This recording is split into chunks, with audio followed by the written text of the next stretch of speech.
Hi guys, welcome to my YouTube channel.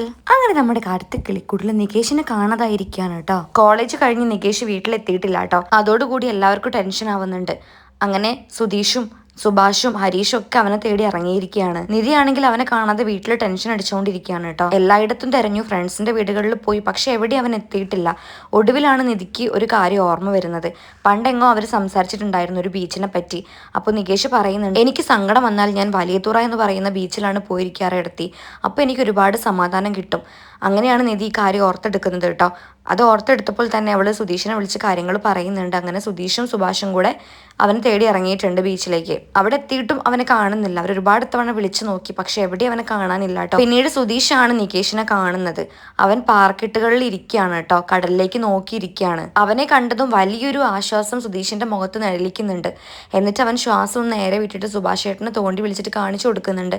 ഏട്ടാ നോക്കിക്കേ എന്ന് പറഞ്ഞിട്ട്. പക്ഷെ അവൻ്റെ ആ ഇരുത്തം അവർ രണ്ടുപേരുടെയും നെഞ്ഞൊലച്ച് കളയാണ് കേട്ടോ. കാരണം ജീവനായി കൊണ്ട് നടന്നവനല്ലേ പെട്ടെന്നൊരു സുപ്രഭാതത്തിൽ സത്യങ്ങൾ അറിഞ്ഞപ്പോൾ അവരുടെ ഉള്ളിൽ നിന്ന് ഓടി ഒളിക്കുന്നതും, അതും ഇനി അവൻ ആത്മഹത്യ ചെയ്യാൻ പോയതാണോ ഒന്നും ഇവർക്ക് അറിയില്ല. അവനെ കണ്ടപ്പോൾ തന്നെ സുഭാഷ് ഏട്ടൻ താഴെ ഇരിക്കുകയാണ് കേട്ടോ. എന്തോ ആശ്വാസമുണ്ട്, പക്ഷേ എന്തൊക്കെയോ നഷ്ടപ്പെടാൻ പോയ പോലെയൊക്കെ ഫീൽ ചെയ്തിട്ട് സുഭാഷ് ഏട്ടൻ ആക്കി തകർന്ന മട്ടിൽ അവിടെ ഇരിക്കുകയാണ് കേട്ടോ. സുധീഷാണെങ്കിൽ നേരെ നികേഷിൻ്റെ അടുത്തേക്ക് ചെല്ലാണ്. എന്നിട്ട് നികേഷിനെ ഹലോ സാറെന്ന് വിളിക്കാണ് കേട്ടോ സുധീഷ്. അപ്പോൾ പെട്ടെന്ന് സുധീഷിനെ മുന്നിൽ കണ്ടപ്പോൾ നികേഷും ആകെ പരുങ്ങുന്നുണ്ട്, ഞെട്ടുന്നുണ്ട്. കണ്ണൊക്കെ കലങ്ങി വീർത്തിട്ടുണ്ട്, കാരണം അത്രയും കരഞ്ഞിട്ടുണ്ട് അവൻ. സുധീഷിനെ കണ്ടപ്പോൾ തന്നെ നികേഷ് ചോദിക്കുന്നുണ്ട്, അല്ല സുധീഷ് ഏട്ടൻ എന്താ ഇവിടെ? അപ്പോൾ സുധീഷ് പറയുന്നുണ്ട്, എന്താടാ എനിക്കിങ്ങോട്ട് വന്നൂടെ? അല്ല നീ എന്താ ഇവിടെ? നീ എന്താ ഒറ്റയ്ക്ക് കടലിൽ നോക്കിയിരിക്കാൻ? എന്താ അപ്പം അത്രമാത്രം നോക്കിയിരിക്കാൻ? അല്ല നിന്റെ കൂടെ ഗേൾ ഫ്രണ്ട് മറ്റോ ഉണ്ടോ? എവിടെടാ? ഞങ്ങളെ കണ്ടപ്പോൾ അവിടെ മാറി നിൽക്കുകയാണോ? സുധീഷ് ഇങ്ങനെയൊക്കെ ചോദിക്കുമ്പോൾ നികേഷ് ഉത്തരമില്ലാണ്ട് നിൽക്കുകയാണ് കേട്ടോ. കാരണം ഏട്ടന്മാരോടൊന്നും പറയാതല്ലേ പുറത്തേക്ക് ഇറങ്ങിപ്പോയത്. എന്നിട്ട് സുധീഷ് പറയുന്നുണ്ട്, അല്ല നീ പറ, നീ എന്തിനാ അങ്ങോട്ട് വന്നേ? അല്ല നിനക്ക് ഇരുട്ട് പേടിയല്ലേടാ? നിനക്ക് നല്ല പേടിയുള്ള കാര്യമാണല്ലോ, എന്നിട്ട് നീ ഇവിടെ വന്നിരുന്നോ? നല്ല കഥ തന്നെ. അല്ല ഇനിയിപ്പോൾ നിനക്ക് ഇങ്ങോട്ട് വരണമെന്നുണ്ടെങ്കിൽ എന്നോട് പറഞ്ഞാൽ പോരെ? ഞാനൊരു കപ്പലണ്ടി ആയിട്ട് നിൻ്റെ കൂടെ വരില്ലായിരുന്നോ? അതുകൂടെ കേട്ടപ്പോൾ നികേഷിന് ആകെ വിഷമമായിട്ട് അവൻ സോറി ഏട്ടാന്നൊക്കെ പറയുന്നുണ്ട് കേട്ടോ. എന്നിട്ട് പറയുന്നുണ്ട്, ഞാൻ വിചാരിച്ചില്ല ഏട്ടാ ഞാൻ ഇവിടെ നിന്ന് ഇറങ്ങിക്കഴിഞ്ഞ് ഞങ്ങൾ ഇങ്ങോട്ട് വരുന്നത്. കേട്ടപ്പോൾ അവൻ പറയുന്നുണ്ട്, ഓ ഇപ്പം നീ ഞങ്ങളെ പറ്റി അങ്ങനെയാണ് വിചാരിച്ചത്. നീ ഒന്ന് ഓർത്ത് നോക്കിക്കേ, 2 മണിക്ക് വീട്ടിലെത്തേണ്ട ചെറുക്കനാ ഇതുവരെ എത്തിയിട്ടില്ല. സമയം 6 സമയം 8 ഞങ്ങൾ എവിടേക്കെന്നില്ലാതെ നിന്നെ തിരഞ്ഞുകൊണ്ടിരിക്കുക. ഞാനൊരു വഴിക്ക്, ഹരീഷ് ഏതോ വേറൊരു വഴിക്ക്, സുഭാഷ് ഏട്ടൻ വേറൊരു വഴിക്ക്, ഒടുവിൽ നീ ഇവിടെയാണല്ലേ. നീ വീട് വിട്ട് ഇറങ്ങിപ്പോയി കഴിഞ്ഞാൽ ഞങ്ങൾ നിന്നെ നോക്കാതെ 4 പേർക്ക് മതി ഇനി ചോറ് എന്ന് പറഞ്ഞിരിക്കുന്നു വിചാരിച്ചല്ലേ? അതായത് ചോറ് കഴിക്കുക ഒരാൾ കുറഞ്ഞല്ലോ എന്ന് ഓർത്തിരിക്കുന്നു വിചാരിച്ചല്ലേ? അല്ല അതിന് സാറെന്തിനാ ഇവിടെ വന്നിരുന്നേ? വേറെ എത്ര സ്ഥലമുണ്ട്, നീ ഇതിന് ഇവിടെ തന്നെ വന്നിരുന്നത്? അതോടെ കേട്ടപ്പോൾ നികേഷിന് ആകെ വിഷമാവുന്നുണ്ട്. താൻ ചെയ്തൊരു വലിയ പൊട്ടത്തരായി പോയോ എന്നൊക്കെ അവൻ ചിന്തിക്കുകയാണ് കേട്ടോ. എന്നിട്ട് അവൻ കരഞ്ഞിട്ട് സോറി ഏട്ടാന്ന് പറഞ്ഞ് സുധീഷിനെ കെട്ടിപ്പിടിക്കുകയാണ്. എന്നിട്ട് പറയാണ്, ഏട്ടാ എന്നെക്കൊണ്ട് പറ്റുന്നില്ല, എനിക്കിത് സഹിക്കാനേ പറ്റുന്നില്ല. അതുകൊണ്ട് എനിക്ക് വേറൊരു മാർഗ്ഗം ഉണ്ടായിരുന്നില്ല, ഒറ്റയ്ക്ക് ഇരിക്കണം എന്ന് തോന്നിയതാണ് ഞാൻ ഇങ്ങോട്ട് വന്നത്. പിന്നെ നിങ്ങൾ എന്നെ അന്വേഷിച്ച് വരില്ല എന്ന് ഞാനങ്ങ് വിചാരിച്ചു പോയി, സോറി ഏട്ടനോട് ക്ഷമിക്ക്. അത് കേട്ടപ്പോൾ അതീവ സങ്കടത്തോടു കൂടി സുധീഷ് പറയുന്നുണ്ട്, അല്ല ഇവിടെ വന്നിരുന്നപ്പോൾ നീ ഓക്കെ ആയോ? ഇല്ലല്ലോ. അപ്പോൾ അവൻ ഇല്ലാന്ന് തലയാട്ടുന്നുണ്ട് കേട്ടോ. എടാ അതിന് മാത്രം എന്ത് പ്രശ്നമാണ് ഉണ്ടായത്? നീ ഇതുവരെ അറിയാത്തൊരു കാര്യം അറിഞ്ഞു എന്ന് വെച്ചിട്ട് നമ്മൾ നിന്നെ ഒഴിവാക്കി, അല്ലെങ്കിൽ നീ ഞങ്ങൾ ഒഴിവാക്കി, അങ്ങനെയൊന്നും ഇല്ലെന്ന് ചിന്തിച്ചാൽ പോരെ? എന്തിനാ നീ അങ്ങനെയൊക്കെ ചിന്തിക്കുന്നത്? എന്തായാലും നീ അറിയാനുള്ള രഹസ്യം അറിഞ്ഞു, അത്രയേ ഉള്ളൂ. ഇനി പോട്ടെ, നമ്മുടെ വീട് ഓൾറെഡി പെർഫെക്റ്റ് ആണെന്നുണ്ടെങ്കിൽ നീ സങ്കടപ്പെടുന്ന ഒരു കാര്യം ഉണ്ടായിരുന്നു. ഇത് അങ്ങനെയല്ലല്ലോടാ, നമുക്കിതൊക്കെ സർവ്വസാധാരണയല്ലേ, അങ്ങനെ ചിന്തിച്ചാൽ പോരെ? എന്തിനാ നീ വെറുതെ ഓരോന്ന് ചിന്തിച്ചിട്ട് സങ്കടപ്പെടുന്നത്? എന്നിട്ട് പിന്നെ കരഞ്ഞുകൊണ്ട് തന്നെ സുധീഷ് അവനെ പിടിച്ച് കുലുക്കിയിട്ട് പറയാണ്, നികേഷേ ഇതിലും വലിയ പ്രശ്നങ്ങൾ വന്നാലും നമുക്ക് താങ്ങണോടാ, നമുക്ക് അത്രയും കരുത്തുണ്ട്. കാരണം ഒരുപാട് പ്രശ്നങ്ങളിലൂടെയാണ് നമ്മൾ ജീവിച്ചു വന്നത്. അപ്പോൾ നമുക്ക് എല്ലാം തരണം ചെയ്യാൻ പറ്റില്ലേ?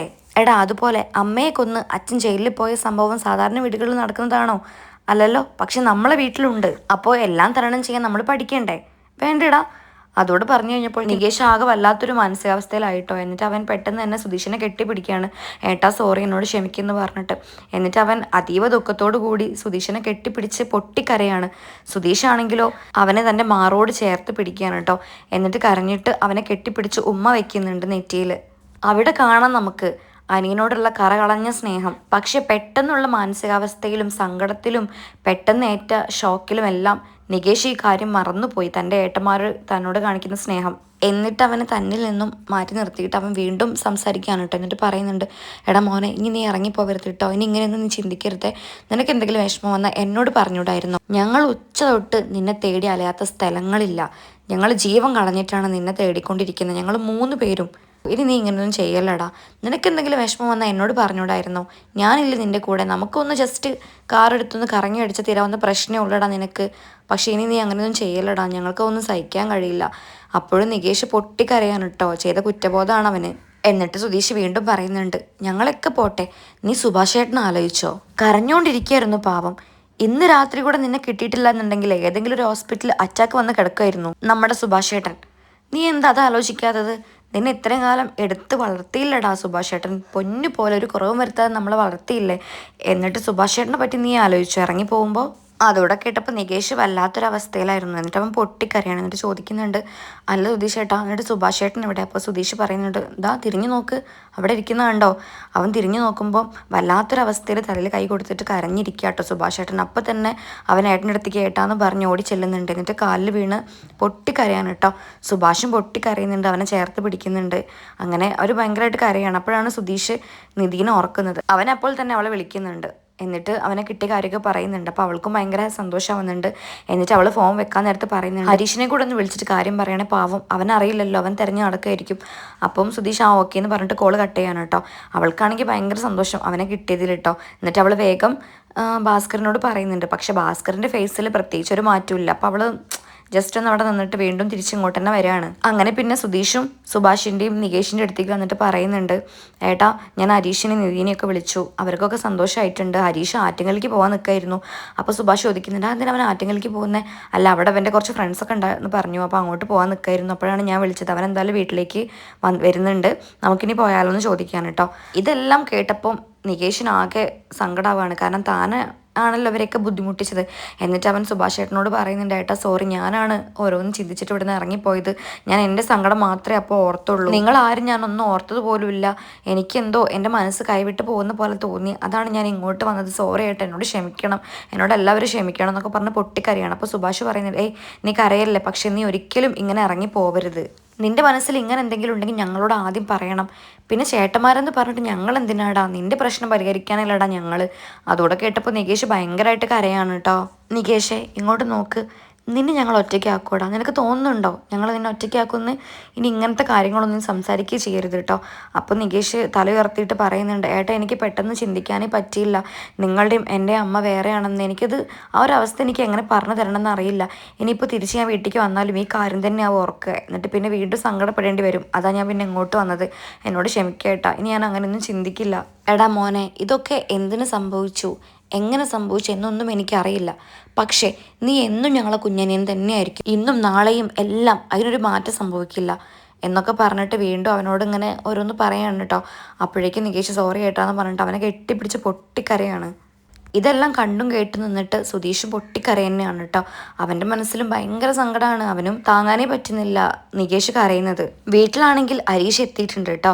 അവനാണെങ്കിൽ അങ്ങോട്ടും ഇങ്ങോട്ടും നടന്നുകൊണ്ടിരിക്കുകയാണ് ഇവരെയും കാത്തിട്ട്. അവന് ഭയങ്കര വിഷമം. നികേഷിനൊന്ന് കണ്ടാൽ മതി, അത്ര മാത്രമേ അവൻ്റെ മനസ്സിലുള്ളൂ. പക്ഷേ ഭാസ്കറിനാണെങ്കിൽ ഇങ്ങനൊരു സംഭവം വീട്ടിൽ സംഭവിച്ചിട്ടേ ഇല്ല എന്നുള്ള മട്ടിൽ പാട്ട് കേട്ടിരിക്കുകയാണ് കേട്ടോ. റേഡിയോയിൽ പഴയ ഒരു പാട്ടും കേട്ട് കൂടെ പാടിക്കൊണ്ടിരിക്കുകയാണ്. ഹരീഷിനാണെങ്കിൽ നന്നായിട്ട് ദേഷ്യം വരുന്നുണ്ട് കേട്ടോ. അവന് പ്രാന്ത് പിടിച്ച മാതിരി ദേഷ്യം വരുന്നുണ്ട്. അവൻ പെട്ടെന്ന് തന്നെ എണീറ്റിട്ട് ആ റേഡിയോ എടുത്ത് കളയുന്നുണ്ട് കേട്ടോ. എന്നിട്ട് പറയുന്നുണ്ട്, ഒന്ന് മിണ്ടാതിരുന്നു. ഭാസ്കറിനാണെങ്കിൽ അവൻ ആ റേഡിയോ ഇറങ്ങിയത് ഇഷ്ടമായില്ല കേട്ടോ. എന്നിട്ട് പിന്നെ അത് പോയി എടുത്തിട്ട് പറയുന്നുണ്ട്, അല്ലെങ്കിൽ ഇത് കേടാ, ആകെ ഒരു ആശ്വാസം ഇതാണ്. അതും അവൻ സമ്മതിക്കില്ല. നിനക്ക് എന്തിൻ്റെ കേടാടാ ഞാൻ പാട്ട് കേൾക്കുന്നതിന്? എന്നിട്ട് പിന്നെ ഉച്ചത്തിൽ വീണ്ടും പാട്ട് പാടുന്നുണ്ട്, പാട്ട് വെച്ചിട്ടുണ്ട് കേട്ടോ. ഹരീഷ് പ്രാന്തിട്ട് നടക്കുകയാണ് അങ്ങോട്ടും ഇങ്ങോട്ടും. അപ്പോൾ നിധി ചോദിക്കുന്നുണ്ട്, എടാ അവർ ഇങ്ങോട്ട് തന്നെ വരില്ലേ, പിന്നെ എന്തിനാ ഇത്ര ടെൻഷൻ, നിനക്ക് അവിടെ ഇരുന്നൂടെ? പക്ഷെ അവൻ അതിനൊന്നും മറുപടി കൊടുക്കുന്നില്ല കേട്ടോ. അപ്പോഴേക്കും അവരിങ്ങോട്ട് വന്നു കേട്ടോ, നികേഷിനെയും കൂട്ടിയിട്ട്. നികേഷിനെ കണ്ട പാടെ തന്നെ ഹരീഷ് ഓടിച്ചെന്ന് അവനെ കെട്ടിപ്പിടിക്കുന്നുണ്ട്. എന്നിട്ട് അകത്തേക്ക് കൊണ്ടുപോകുന്നുണ്ട്. നീ എങ്ങോട്ടാടാ പോയതെന്നൊക്കെ ചോദിക്കുന്നുണ്ട് കേട്ടോ. അകത്ത് പോയിട്ട് അവനെ ചെയറിൽ ഇരുത്തുകയാണ്. എന്നിട്ട് ഇങ്ങനെ ഹരീഷ് അവൻ്റെ ദേഷ്യം മൊത്തം അവൻ്റെ തീർക്കുന്നുണ്ട്. നീ എവിടെ പോയതാടാ, നിനക്ക് ഞങ്ങളൊന്നും വേണ്ടേ? ഞങ്ങൾ എത്ര അലഞ്ഞെന്നറിയോ നിനക്ക്, ഞങ്ങൾ എത്ര കഷ്ടപ്പെട്ടെന്നറിയോ? അപ്പോൾ സുഭാഷ് പറയുന്നുണ്ട്, എടാ വേണ്ടടാ, അവനെ വെറുതെ വിട്ടേക്ക്, അവന് ഒന്ന് ഓക്കെ ഇരുന്നോട്ടെ. അപ്പം ഹരീഷ് പറയുന്നുണ്ട്, ഓക്കെ ആവേ? അവനെങ്ങനെ ഓക്കെ ആവും? നമ്മളല്ലേ ഓക്കെ ആവേണ്ടത്. ഞാൻ എവിടെ നിന്നെ അലഞ്ഞെന്നറിയോ? നിൻ്റെ ഒരുപാട് ഫ്രണ്ട്സിൻ്റെ വീട്ടിൽ കയറി ഇറങ്ങിയടാ. ഈ നാട് മൊത്തം ഞാൻ അന്വേഷിച്ചു. ഞാൻ മാത്രമല്ല അവരും. നിനക്ക് എങ്ങനെ തോന്നി ഞങ്ങൾ നിന്നെ ഒഴിവാക്കുന്നുള്ളത്? അതെല്ലാം കേട്ട് സങ്കടം സഹിക്കാനാവാതെ നികേഷ് ഹരീഷിനെ കെട്ടിപ്പിടിക്കുന്നുണ്ട്. ഏട്ടാ സോറി സോറി എന്നൊക്കെ പറയാണ് കേട്ടോ. അങ്ങനെ അവനെ കൂട്ടിച്ചേർത്ത് പിടിച്ചിട്ട് ഹരീഷ് പറയുന്നുണ്ട്, ഇനി ഇങ്ങനെയൊന്നും ചെയ്യല്ല മോനെ, ഞങ്ങൾക്ക് സഹിക്കില്ലടാ, നീ ഇല്ലാത്ത വീട്ടിൽ ഞങ്ങൾ എങ്ങനെയാ നിൽക്കുക, നീ ഇനി ഒരിക്കലും ഇങ്ങനെയൊന്നും ചെയ്യല്ലേന്ന് കേട്ടോ. അപ്പോഴേക്ക് നിധി പറയുന്നുണ്ട്, ഹരീഷ് നീ ഒന്ന് മാറിക്കേ. എന്നിട്ട് പിന്നെ നികേഷിനോട് അവൾ ചോദിക്കുന്നുണ്ട്, അല്ല നികേഷേ, നീ കയറി വന്നപ്പോൾ താലവും വിളക്കും എടുക്കാൻ മറന്നുപോയി. അല്ല, ഒരു വീരനായകനെ പോലെയല്ലേ നീ കയറി വന്നത്? നീ ഏട്ടന്മാരെ തോൽപ്പിക്കാൻ വേണ്ടിയിട്ടല്ലേ ഇവിടുന്ന് ഇറങ്ങിപ്പോയത്? ഒടുവിൽ അവർ തോറ്റു, നീ ജയിച്ചു അല്ലേ നികേഷ്? അത് കേട്ടപ്പോൾ കരഞ്ഞു കലങ്ങിയ കണ്ണുകളോട് കൂടി നികേഷ് നിധീനെ നോക്കിയിട്ട് ഏടത്തിന്ന് വിളിക്കുന്നുണ്ട് കേട്ടോ. ഈ എപ്പിസോഡ് ഇത്രയേ ഉള്ളൂ. അടുത്ത എപ്പിസോഡ് കാണാനായിട്ട് എൻ്റെ ചാനൽ സബ്സ്ക്രൈബ് ചെയ്യാൻ ആരും മറക്കണ്ട. Okay bye, thank